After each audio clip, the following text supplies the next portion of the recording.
বিশ্বকাপ তো শুরু হয়ে গেল। আর বিশ্বকাপ শুরু হওয়ার সাথেই শুরু হয় আর্জেন্টিনার ১ম বিশ্বকাপ জয়ের কলঙ্ক নিয়ে বিতর্ক। ১৯৭৮ সালে আর্জেন্টিনা তখন নিষ্ঠুর স্বৈরশাসক জেনারেল ভিদেলার অত্যাচারে শাসিত। নিজের সব পাপ ঢাকতে স্বৈরশাসক ভিদেলা ফুটবলকে ঢাল হিসেবে ব্যবহার করেন। অবশ্য মাঠের ফুটবল ছিল দুর্দান্ত।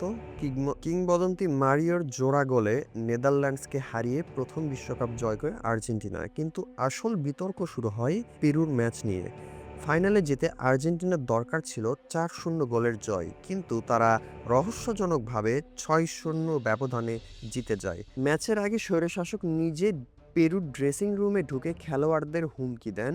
আর পেরুর গোলরক্ষক তিনি নিজেই ছিলেন একজন জন্মসূত্রে আর্জেন্টাইন। খেলোয়াড়দের পারফরমেন্স ভালো হলেও এই সোনালি ট্রফির গায়ে চিরকালের জন্য লেগে গেছে রাজনীতির কালো দাগ। আপনার কি মনে হয় ১৯৭৮ সালের এই ট্রফি কি শুধুই গৌরব নাকি ফিফার ইতিহাসের এক কালো অধ্যায়? কমেন্টে জানান আর সাবস্ক্রাইব।